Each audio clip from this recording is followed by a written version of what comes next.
nós vamos ter aqui uma ramatiziana de primeira hora também, né? Amigona nossa, já participou de outros seminários ramatiz, e ela vai nos trazer assim um assunto muito interessante e que gera uma série de controvérsias dentro do movimento umbandista e até fora, né? Que é a questão dos orixás, né? São espíritos, são energias, são forças, como é que é, né? Na verdade, essa nossa amiga é umbandista, é médica, psiquiatra, é fundadora da Sociedade Brasileira de Terapia de Vida Passada e é diretora espiritual da Fraternidade do Grande Coração, que é um centro de Umbanda em Campinas, não é isso? Tá? Vamos receber com uma salva de palmas Maria Teodora Guimarães. Eu agradeço o convite, a presença de vocês todas, a paciência que vocês vão ter de escutar a gente um pouquinho. E eu queria, para começar, pegar um pouco o gancho do Miguel, não sei se ele está aqui ainda, já foi embora. O Miguel falou uma coisa muito interessante sobre a universalidade da Umbanda e como existem muitas verdades sobre Umbanda. Então, eu gostei muito da ideia que ele passou do escaninho, né, onde em cada buraco desse escaninho, vamos dizer assim, desse lugar de onde vem todas as histórias e todas as coisas, é como se houvesse uma escrivaninha do Senhor, do Pai, cheio de escaninhos de onde se tiram, em cada momento, na vida de cada pessoa, uma verdade em particular. O que eu queria deixar claro para vocês aqui, que nós não temos a intenção de expor nenhuma verdade em particular. Nós vamos colocar conhecimentos ancestrais, que são históricos alguns, outros foram trazidos pelo Caboclo das Sete Encruzilhadas, que vocês devem conhecer muito bem. O Caboclo das Sete Encruzilhadas, longe de ser um silvícola, ele era um nobre espírito venusiano que veio à Terra na época da antiga Atlântida para trazer seu conhecimento junto com outros espíritos venusianos que ajudaram muito no desenvolvimento não só da Umbanda, mas do nosso planeta. O que eu gostaria de deixar assim claro é que muitas coisas nós viemos para acrescentar em tudo isso que foi dito, porque verdades não existem. A verdade, ela corresponde ao sistema de crença de cada pessoa. Então, aquilo que nós podemos, de cada um que escreve um livro, de cada um que fala alguma coisa, acrescentar ou não no nosso trabalho de Umbanda, na nossa vida, cada um tem que fazer de acordo com aquilo que ele acredita, com aquilo que faz sentido para o seu nível intelectual ou para a sua inteligência. Então, que ninguém se sinta ofendido se eu vou falar algumas coisas diferentes, às vezes, aqui, do que o próprio Ramatiz disse, né? Do Ramatiz, então, não. Ele falou para um determinado número de pessoas. Eu costumo dizer que as religiões, assim como as verdades, elas são boas para um determinado número de pessoas, é um modelo de entendimento da divindade, né, que serve para um determinado número de pessoas, um determinado momento das suas vidas. Então, se vocês puderem acrescentar nas suas vidas, no seu trabalho como umbandistas e na vida, alguma das coisas que a gente vai falar aqui, a gente vai ficar muito contente já, né?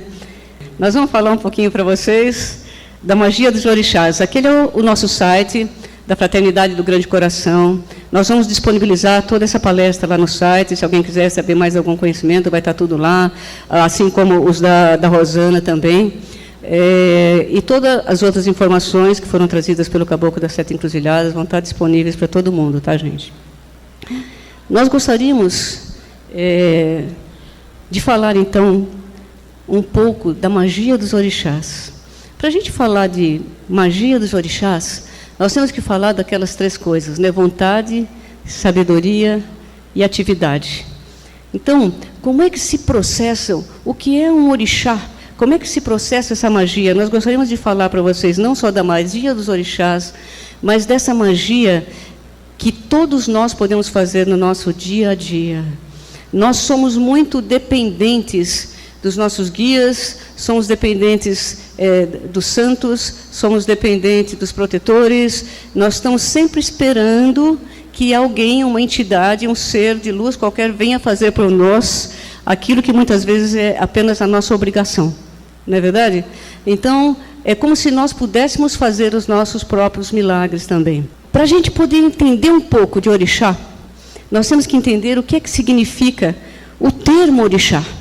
Porque tem-se a impressão, muitas vezes, que esse termo é um termo africanista, que veio da África ou que veio de qualquer outro lugar.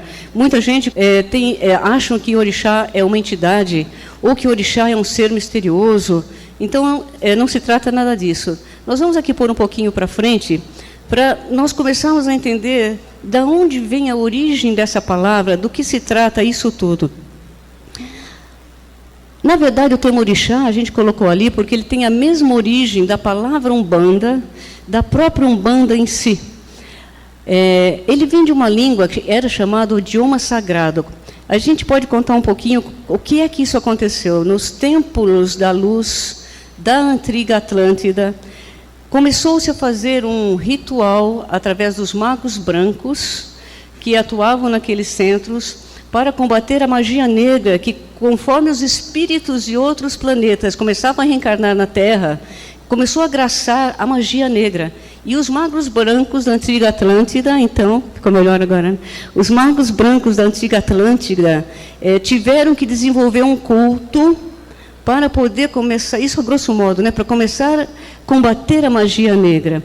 Aos olhos daqueles magos brancos que começaram a receber mais frequentemente, de uma forma mais tangível, a visita daqueles seres maravilhosos de outros planetas que vieram em socorro ao povo da Terra, como o próprio Ramatiz, como muitos outros seres, especialmente os seres venusianos, que foram que trouxeram as primeiras culturas na nossa Umbanda atual para aquela época. Aos olhos desses magos brancos, a língua dos deuses, esses seres eram vistos como deuses, e a língua dos deuses foi chamada pelos hindus de Devanagari. Na verdade, essa era uma língua que não tinha escrita, ela era reconhecida por cores e por figuras geométricas, e ela continha em si mesma todo o conhecimento possível daquela época. E esses seres maravilhosos, então, começaram a passar esse conhecimento para esses magos brancos da antiga Atlântida, e isso foi chamado de língua vatã, ou adâmica. Quando a gente fala adâmica, nós estamos falando... Alguém conhece a lenda de Adão e Eva? Todo mundo conhece. Vocês sabem realmente do que se trata isso? Claro que é uma lenda, né? Criou-se uma lenda em cima disso. Os primeiros templos da luz da antiga Atlântida se baseavam nesse princípio adâmico, que é o seguinte: havia uma palavra de Devanagari que se chamava Adam, e a outra era Ava. Adam veio dar Adão, e Ava veio a dar Eva. Adão é a lei, a regra, e Ava é o eterno feminino da natureza, a própria natureza. Então, os primeiros templos da luz da Atlântida tinham como princípio a regra, a lei divina, aplicada à natureza, ao princípio do eterno feminino, que é a própria natureza. Então, como vocês veem, é muito ancestral esse conhecimento que vem para a Umbanda hoje. O próprio termo Umbanda tem as suas origens no Pali e no sânscrito, que são línguas que hoje em dia já não se falam mais, mas que são línguas derivadas da língua dos deuses, o Devanagari, que era o idioma sagrado. E em Devanagari, ou no idioma vatânico reconhecido pelos hindus, a palavra era Aum Pi Ram, que significa, depois de muitas traduções, significa a luz divina, ou a lei divina, né? E essa palavra, através de sucessivas modificações, através desses milênios todos, veio dar a Umpran, a Umbandã, Umbanda. Então, como vocês veem, a Umbanda não teve suas origens na África. A Umbanda é muito mais ancestral. Ela passou pela África. Depois a nossa amiga Rosana vai dar uma pincelada disso. No nosso site a gente fala bastante disso também. Na época das grandes migrações, quando a Atlântida começou a afundar, os povos saíram em grandes migrações. E uma das raças que existia na Atlântida era a raça negra, chamada de etíope. E os etíopes migraram para a África. E na África, quando eles migravam naquele tempo, eles carregavam com eles o nome da sua raça. Eles fundaram a Etiópia, é claro. E aí, vocês imaginam que esse conhecimento foi passado para os magos brancos há 700 mil anos. As grandes migrações da Atlântida começaram mais ou menos há uns 50 mil anos. Nós fomos buscar os escravos na África há uns 500, não é verdade? Isso significa o quê? As grandes modificações que foram acontecendo. Então, quando o culto da Umbanda chegou na África, restava muito pouco dele, na verdade. Era como se, assim, ouvir cantar o galo não sei onde, né, daquele povo etíope que trouxe esse conhecimento, mas ele já veio bastante modificado, e na África ele se misturou com aquelas pagelanças todas tribais. E quando os escravos vieram para o Brasil, eles já trouxeram isso muito misturado. E por isso, muitas vezes, hoje em dia, em função dessa mistura com os ritos africanos, nós pensamos que os orixás incorporam. Há quem diga coisas extraordinárias sobre os orixás, não é verdade? A palavra orixá, também originada do sânscrito, e ela era originalmente Purushá. Purushá, depois Purushá, orixá. E em sânscrito, essa palavra significa a relação entre o universo criado, que é a matéria, e o Pai, sendo a matéria um reflexo do Pai. Quer dizer, os orixás, na verdade, eles são o reflexo de Deus, o reflexo do Pai atuando na matéria. Eles não são entidades mais, eles não são seres, eles são reflexo da própria divindade. Não é verdade? Então, esse reflexo Purushá, ele é chamado também o mensageiro da luz, ou mensageiro da luz divina. Para vocês terem uma ideia da ancestralidade dessa palavra orixá, para os antigos hindus, eles eram conhecidos como os construtores do universo físico. Nos hebreus, os antigos hebreus, lá na Cabala, eles, nas Séfiras da Cabala, eles eram conhecidos como 7 sefiterotes da Cabala. Para os egípcios, eles eram os 7 deuses misteriosos. Para os esotéricos, eles eram conhecidos, e são até hoje, como os 7 logóis planetários. Então, isso tudo não vem de ontem, gente. Não vem da África, isso é muito, muito, muito mais ancestral. Existem provas arqueológicas desse culto da Umbanda, de todas essas coisas, desses povos que existiram nesses lugares, em muitos lugares aí pelo planeta fora. Então, como vocês veem, nós precisamos prestar um pouco de atenção, acrescentar alguma coisa àquilo que a gente sabe, para que sobre mais tempo, para que a gente possa investir a nossa energia naquilo que é realmente preciso, que é fazer a caridade. Não significa, todavia, que quem não tem o conhecimento, esse tipo de conhecimento, ou não detém essa verdade em particular, não possa fazer a sua caridade. O que a gente costuma perceber, e isso foi dito pelo próprio caboclo das 7 encruzilhadas, que foi quem passou esse conhecimento mente a mente, que é um tipo de mediunidade muito refinado, que vai além da incorporação, da irradiação, da psicografia, de muitas coisas. Esse conhecimento mente a mente que o médium consegue, aquele médium que já está bastante refinado, através da expansão da sua consciência, passou para o médium Roger Ferrodi, que foi o 3º médium que recebeu o caboclo das 7 encruzilhadas. O primeiro médium foi o Zélio, né? O segundo médium foi o Dr. Silvio, um médico do Rio de Janeiro, que não permitiu que o seu nome fosse veiculado. E o 3º médium, nas últimas décadas, até o seu desencarne, foi o Roger Ferrodi. Então, esse conhecimento ancestral todo ele vem sendo passado, e nós podemos ou não acrescentar esse conhecimento àquilo que a gente já sabe. O que a gente tem observado é isso, que na medida que você acrescenta algum conhecimento que faz sentido com o seu sistema de crenças, você se torna um médium mais eficiente na caridade. Quanto mais você sabe, mais eficiente na caridade você pode ser. Não é verdade? Então, todos os nomes dos orixás, tudo isso, embora tenha-se a impressão que são nomes africanos, são nomes sânscritos, que vêm de tempos ancestrais, né? Então, é só para a gente pensar um pouquinho. A gente vê, por exemplo, em alguns centros, fazem a sua caridade, mas o médium, ele pensa que está recebendo, por exemplo, um orixá, e ele se veste de acordo com aquele orixá, e a confusão é muito grande ainda. O nosso amigo Sidney falou que ele tem um amigo de candomblé, né, que ele percebe que não é a mesma coisa, mas a maioria absoluta dos umbandistas faz essa confusão. Na Fraternidade do Grande Coração, nós mantemos um curso online gratuito, quem quiser fazer é só entrar no site. Existem mais de 20 mil pessoas fazendo esse curso no mundo inteiro, e a gente recebe e responde por semana mais de 50 e-mails. E as dúvidas são enormes. Realmente as pessoas acham sim que orixá incorpora, as pessoas acham coisas assim que despende do médium uma energia que não seria necessária, né? Não fazem diferença entre uma entidade, por exemplo, que são os nossos guias e protetores, e um ser que é o Exu, que não é uma entidade. Então, existe muita confusão, cada uma tirada de um escaninho diferente da escrivaninha do pai, né?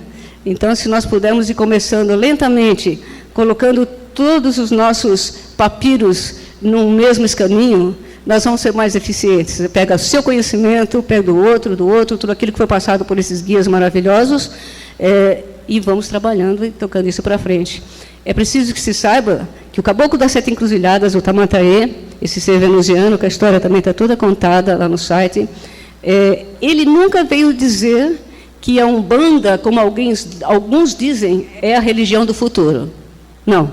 Ele sempre disse que a Umbanda vai progredir e tudo mais, mas que a religião do futuro é o amor, né? Que não vai haver mais religiões. Então, quem compreendeu isso muito bem, é claro, é o Ramatiz e os ramatizianos, né? Que bom, né? Ok, vamos voltar um pouquinho lá. Eu gostaria de falar para vocês um pouquinho, então, os termos que foram usados, né? Por que chamam hierarquias cósmicas, hierarquias criadoras, ou todos esses termos, construtores do universo? Porque eles, como reflexo do Pai, eles constroem os mundos. A expressão da vida dos orixás é a própria vida dos planetas nos quais eles estão inseridos. Nós gostaríamos, para vocês terem uma ideia dessa ancestralidade, a gente gostaria de mostrar um pouquinho para vocês as cadeias de evolução do planeta. Quer dizer, quem somos nós? Quem são esses orixás? De onde veio isso tudo? Quer dizer, nós somos muito pequenos, na verdade. Não sei se vocês assistiram uma palestra, uma vez, que apareceu no YouTube, com um sociólogo, que ele contava uma coisa muito engraçada, que ele falava que um dia alguém chegou para ele, assim, tipo um deputado, não tem deputado aqui não, né? Um deputado, uma pessoa muito importante, um político, virou para ele e falou assim: o senhor sabe com quem está falando? Né? E ele virou para o cara e falou assim: o senhor tem tempo? Né? Então, o senhor senta aqui que eu vou mostrar para o senhor que o senhor não é nada.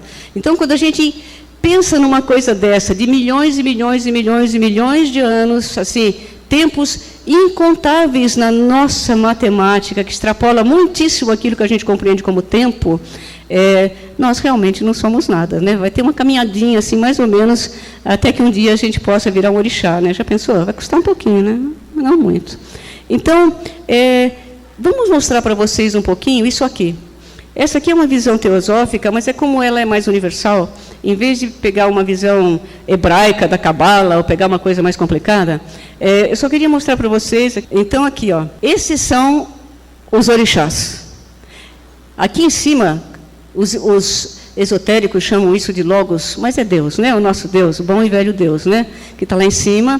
Abaixo de Deus existem seres também incompreensíveis para nós, que seriam os Logos solares, e abaixo deles, então, estariam os orixás, que seriam o reflexo desse Deus, e que são as hierarquias criadoras, puruxás, divindades, mensageiros do Senhor. Esses, então, são os que atuam no nosso planeta e em todos os outros planetas. A gente vai mostrar para vocês como acontece isso na linha do tempo. Mas vocês aguentam um pouquinho, que daqui a pouco a gente vai falar de magia, tá? É um assunto que um bandista não gosta, né? Daqui a pouco a gente vai falar um pouquinho disso, tá? Os orixás, eles animam os universos nos 7 globos de cada cadeia, no caso aqui da nossa cadeia de evolução terrestre. E tudo que existe aqui é animado pelo poder dos orixás. Então, como é possível alguém imaginar que alguém pode incorporar um orixá, né, gente? Menos, né? Mas, às vezes, a vaidade dos médiuns ou o desconhecimento dos médiuns fazem com que eles pensem coisas desse tipo aqui. E aqui é uma hierarquia cósmica, que eu sei que não vem ao caso no momento, mas depois, se vocês quiserem, todo mundo que quiser mandar e-mail pode mandar, a gente responde. Isso aqui está tudo muito bem explicado lá no nosso site, né? Vamos voltar aqui um pouquinho para trás. Existem cadeias de evolução. O nosso planeta Terra, ele está aqui, ó. Na nossa cadeia atual, que é a cadeia terrestre, existem apenas 3 planetas físicos. E em cada momento dessa história, que leva milhões e milhões de anos, nós vamos migrando através dos planetas, o nosso espírito eterno migra através dos planetas, vai de planeta em planeta. E aí o povo fala que o mundo vai acabar, né? Que bobagem, né?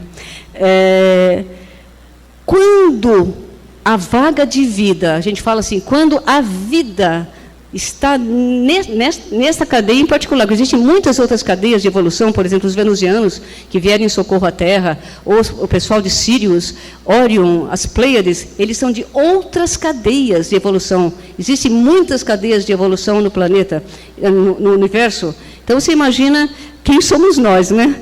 Nós não somos nada mesmo, né?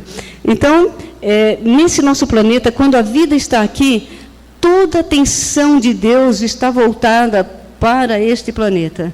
Isso significa que, nos globos que a gente já passou, a vida já passou também. Então, esta humanidade presente, dentro da sua evolução, desses milhares de anos que ainda restam para a gente, né, aqui nesse planeta, nós provavelmente iremos para Mercúrio. Quando a gente fala astral, mental, significa o seguinte, que o próprio globo terrestre, os globos onde a gente vai habitar, eles vão mudando as suas características. Nós estamos num globo de características físicas, mas isso mais para frente a gente vai mudando e mudando, as características físicas vão se rarefazendo e nós vamos ter corpos mais iluminados, menos densos, mais rarefeitos. O próprio Ramatiz fala isso, todas as grandes entidades falam as mesmas coisas. Então, vocês imaginam que nós estamos aqui na Terra, atualmente a Lua é o nosso satélite, e nós vamos caminhar nesses milhões, milhares de anos que nos faltam. Vocês lembram daquele globo que os espíritas chamam do chupão? Como é que chama mesmo? Ibiru? Ibiru.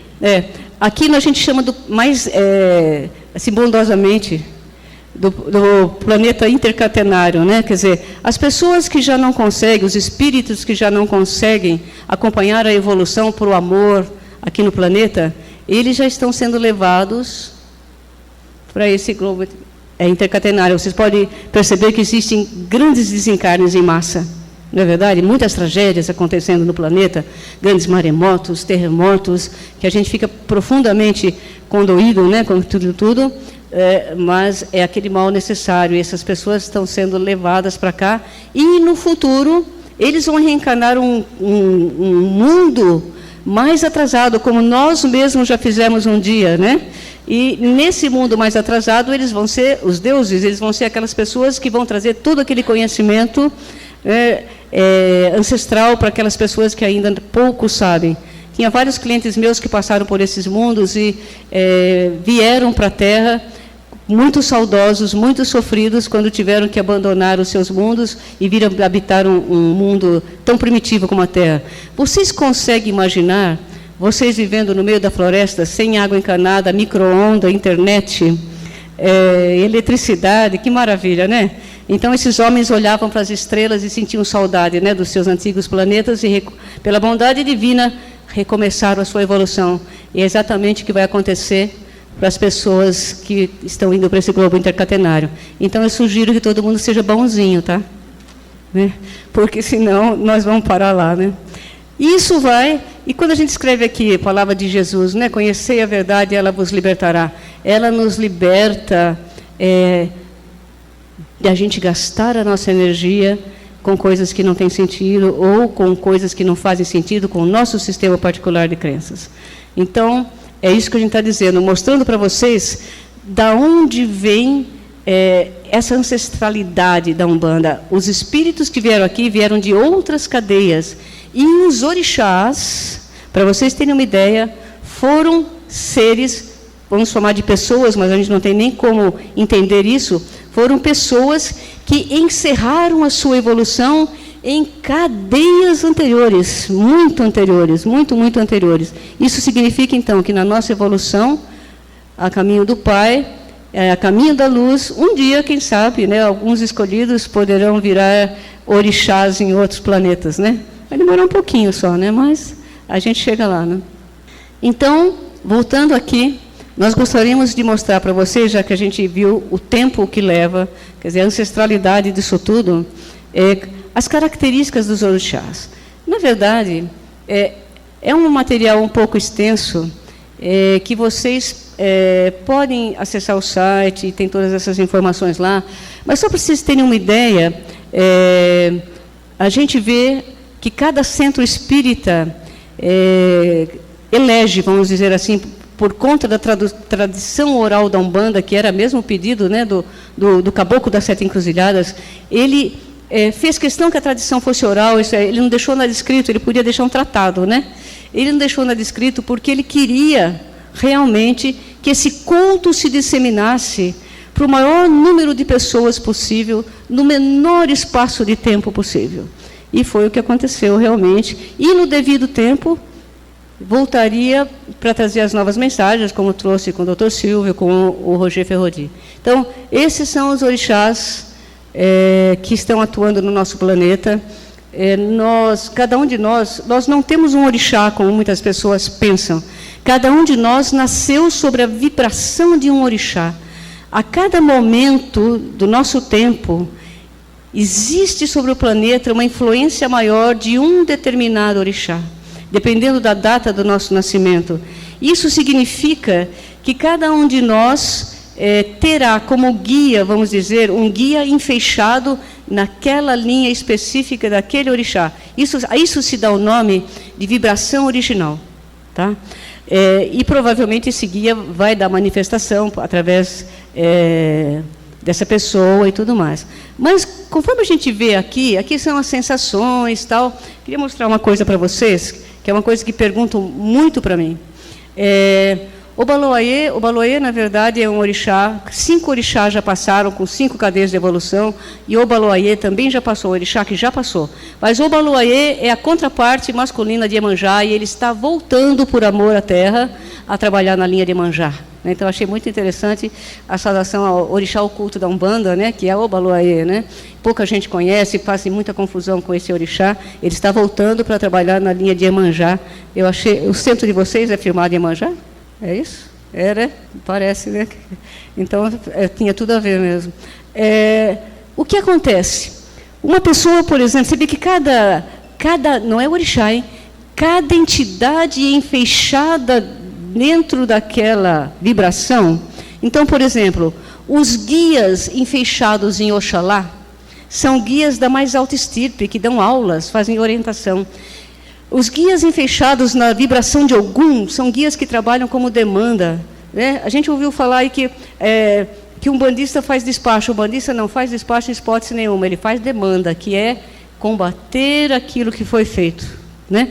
Quando a gente fala em Caboclo de Sete Encruzilhadas, gente, ele estava dando esse nome, querendo se referir aos 7 planos e subplanos da espiritualidade.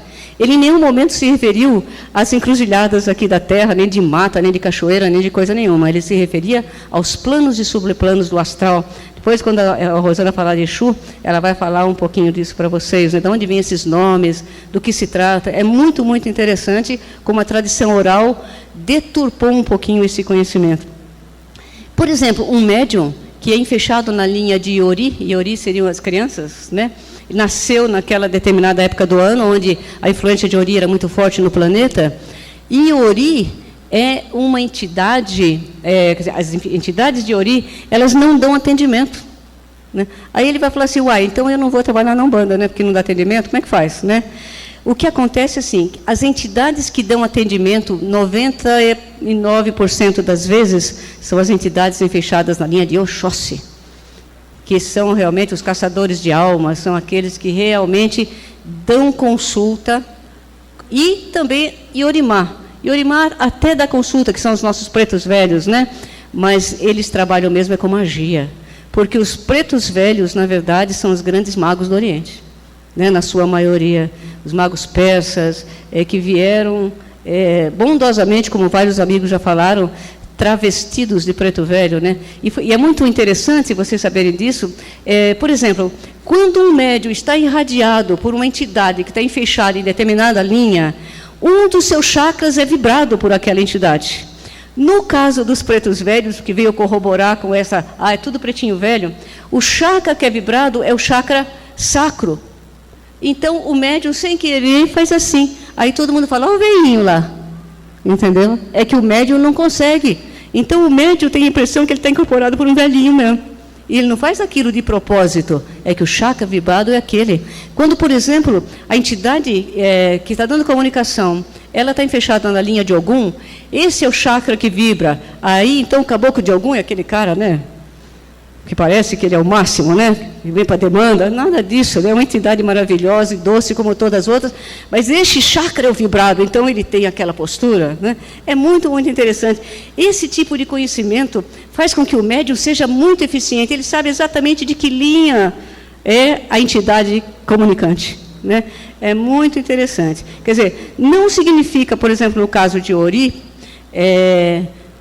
que essa entidade ela não vai dar comunicação, mas se ele vier um dia para dar comunicação, tem que ser um médium muito equilibrado, um médium realmente que sabe bastante, um médium extremamente competente, sabedor das possibilidades da sua mediunidade, porque eles são o que a gente chama, desde a antiga Tântra, de Nirmanakayas, são espíritos da mais alta estirpe, como Oxalá, que são Nirmanakayas também, são aqueles seres que já terminaram o seu karma terrestre.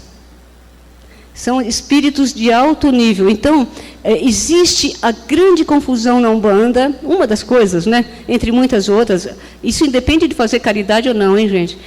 As pessoas confundirem a manifestação forma criança com idade cronológica da entidade, né? As crianças da Umbanda não são crianças na idade cronológica, são grandes Nirmanakayas. Se vocês tivessem a oportunidade de ver o Roger Forrodi dando comunicação mente a mente com o Pedrinho da Aldeia, o Sérgio deve ter visto, né? Pedrinho da Aldeia era um grande ser iluminado que se apresentava humildemente com o Pedrinho da Aldeia e ele dava uma palestra que você ficava assim, né? Que será que ele está falando? Né? Porque você não entendia nada, né? Num nível assim muito, muito alto, realmente. Então, é muito difícil imaginar que entidades desse tipo vão fazer brincadeiras ou coisas do tipo, como crianças. As entidades que participam das festas de criança não são mais esses Nirmanakayas, são espíritos de homens comuns, né, que por amor à Terra também, por amor à humanidade, eles se enfeixam nessas linhas, mas eles não são guias nem protetores. Assim vai acontecer com os Exus, que a Rosana vai explicar. Então, tudo aquilo que foge ao divino, que foge à lógica da maravilhosa coisa da Umbanda, vocês podem imaginar sempre que existe o espírito de um homem comum dando comunicação. Assim como, por exemplo, outras que não são linhas da síntese da Umbanda, né? Então, isso não dá nenhum tipo de desmérito àquilo, mas a gente precisa saber o que está acontecendo. É preciso sempre ter a razão para fazer uma triagem do que realmente está acontecendo ali. Um pouco, então, de conhecimento que possa ser acrescentado com lógica nos faz muito mais eficientes, ok? Então, cada um deles, como vocês veem, tem uma função. A linha de Iemanjá também não dá comunicação, não dá consulta, geralmente. A linha de Iemanjá vem para limpar os ambientes, os miasmas, né? É uma coisa maravilhosa ver essa linha trabalhando. E daí para frente, está vendo? Só Nirmanakayas, e a Oxalá, só Nirmanakayas também. Geralmente, os Nirmanakayas orientais vinham muitos chineses nessa linha, dos Nirmanakayas que trabalham fantasiados, né, de alguma coisa. O interessante notar é assim, vamos supor que ele seja vidente. Você é vidente? Não? Não, que bom, sorte sua, né? Mas vamos supor que ele fosse vidente e tivesse aqui um monte de vidente, né? E nós estivéssemos aqui fazendo um trabalho de Umbanda, como isso já aconteceu várias vezes na nossa casa lá. Aí vem um consulente, né, encantado, né? E ele fala para a gente assim, nossa, que maravilha, tinha tanto índio aí maravilhoso, com cocares, né, maravilhosos, que coisa linda. Eu falei, tal. Daqui a pouco vem um outro e fala, nossa, tinha uns caras aí com uns mantos fantásticos, que eles eram grandes mestres, pareciam budistas, não sei o que, chineses. Eu falei, na verdade é assim, dependendo do sistema de crenças do médium, ele vai ver o que está dentro dele, ele não vai ver o que está escrito para fora. Então, nem mesmo a vidência é uma verdade absoluta. Olha que maravilha, né? Isso é maravilhoso, porque você pode ver o seu caboclo, você pode ver o seu mago do Oriente, você pode ver o seu preto velho, não importa, a caridade é a mesma, basta que a gente saiba, né, que existem todas essas muitas possibilidades dentro da Umbanda. Ok, são as datas de nascimento, para vocês saberem qual é a sua vibração original. Então, isso significa o quê? Que o chefe de cabeça, como se fala muito na Umbanda popular, é daquela vibração. Se você for de Oxóssi, fica mais fácil, né? Agora, se você não for, você vai ter que aprender a identificar. Não é isso? Não significa que, se, por exemplo, a sua vibração for de Ogum, que você só vai trabalhar com demanda. Não é isso, né? Você vai trabalhar com Oxóssi. Cada médium trabalha, em média, com 2 ou 3 linhas. E trabalha, em média, com 1 ou 2 manifestações formas. As 3 manifestações formas é caboclo, preto velho e criança. Com criança, pouquíssimos médiuns trabalham, porque realmente trabalhar com grandes nirmanakayas, é preciso que esse médium tenha uma vibração muito, muito elevada, realmente, né? Desculpe passar tão depressa por esses assuntos, né? Vamos falar um pouquinho, então, de magia?